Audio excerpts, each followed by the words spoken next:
There was a unanimous recommendation from his national security team that steps could be put in place to ensure that when these individuals are transferred, that we can significantly mitigate any threat that they have to the U.S. or our interests around the world. What are those specific steps? Are you tracking each one of these folks? We understand they're going to Estonia, they're going to Oman. Mm-hmm. How do you specifically make sure they don't wind up back in Yemen and are retrained and go right back on the battlefield?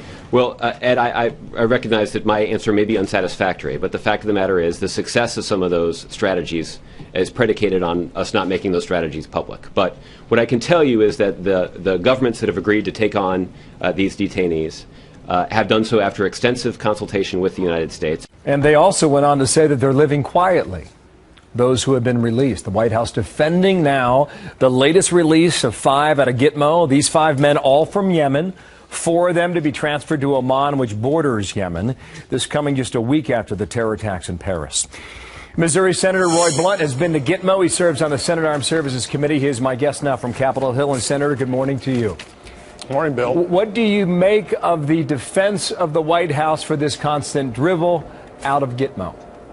Well, I don't understand the White House position at all, and I think neither does the rest of the world. Our problem is, as we engage in this fight, that we continue to act like it's not a fight.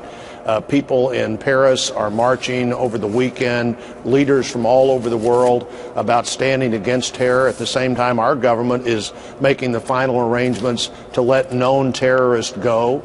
The American people don't want them here. They want them in Gitmo. The Congress wants them in Gitmo. And in terms of the national security recommendation, the president's been talking about this for 8 years now, since he started running for president. If 6 years into his presidency, the team he's put in place to advise him hasn't gotten the message that he wants Gitmo closed, no matter what anybody else in the world thinks. But what do you make that would be shocking. But what do you make when the administration says those who have been released are living quietly overseas? Is that true? I think all the facts are different than that. There have been about 600 people that have been in Gitmo and out since Gitmo was originally opened. I think the number is somewhere between 107 and 200 of those people were back in the fight. So somewhere approaching 30% of the people that have been let go have been back in the fight. One of the Taliban commanders in Helmand province, when we let one of the mullahs go for Bergdahl, said this is like getting 10,000 reinforcements by having this person back in the fight.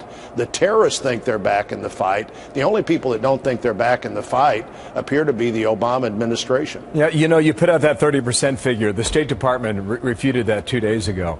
They have numbers of re-engagement in the single digits.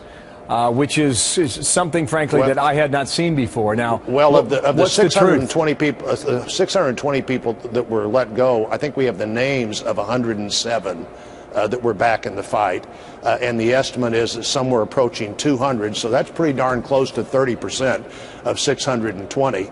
The State Department can say whatever they want to say. They can say this is a recruiting tool. It wasn't a recruiting tool, obviously, before 9/11. No evidence that was any kind of a recruiting tool. I think, frankly, it's a bigger recruiting tool when these people go back are released and start talking again about the value of terrorism, whether they're even personally in the fight or not. I think that's a much bigger recruiting tool, and I think the recruiting tool is largely a myth. There is no real evidence of that. I'm back on the Intelligence Committee. The chairman of the Intelligence Committee, Senator Burr, Senator Ayotte, along with myself and others, have introduced legislation not to close Gitmo. People who have access to the facts here believe that these people continue to need to be detained, and they don't need to be detained, as some in the administration suggest, in prisons in the United States. I know you want a timeout, but the point you were just addressing was just brought up yet again at the White House. Here's Josh Earnest on that point, on Gitmo. It would also be unwise to neglect the fact that the prison at Guantanamo Bay continues to inspire violent acts around the globe. So it's not as if we can avoid violence by just keeping the prison open and keeping them all locked up. We know that continues to be an active source of inspiration and recruitment for terrorists. When they claim that it inspires violent acts, where's the proof of that? Where has I that don't know. happened? Was it Paris? Was it Belgium? Was it Canada? Was it Australia? Where was it, Senator? Well, exactly. It certainly wasn't 9/11. We do know that because there was no Gitmo at 9/11. There's no evidence of that's significant in any way. You might find a detainee here or there, or question someone here or there that says Gitmo is bad. But you can find many more people saying they're finally caving in to letting our leaders go. They're back, that our leaders are back in the fight. We need to join them. Again, when the person in Afghanistan says this is like getting 10,000 people back in the fight, detainment in Gitmo wasn't as big a thing to Khan, who made those statements, Mullah Khan, as obviously it was when that person he was talking about was detained.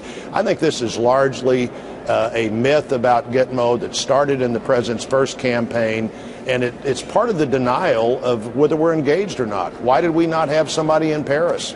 Even with the Attorney General in Paris, he doesn't show up. We constantly act like these things are not as significant as the people who are attacked in Paris, in Canada, in other places think they are. I'm out of time, but thank you for your time. Secretary Kerry's in Paris today, as you well know. Thank you, Senator. I do know that. Roy Blunt Finally showed up.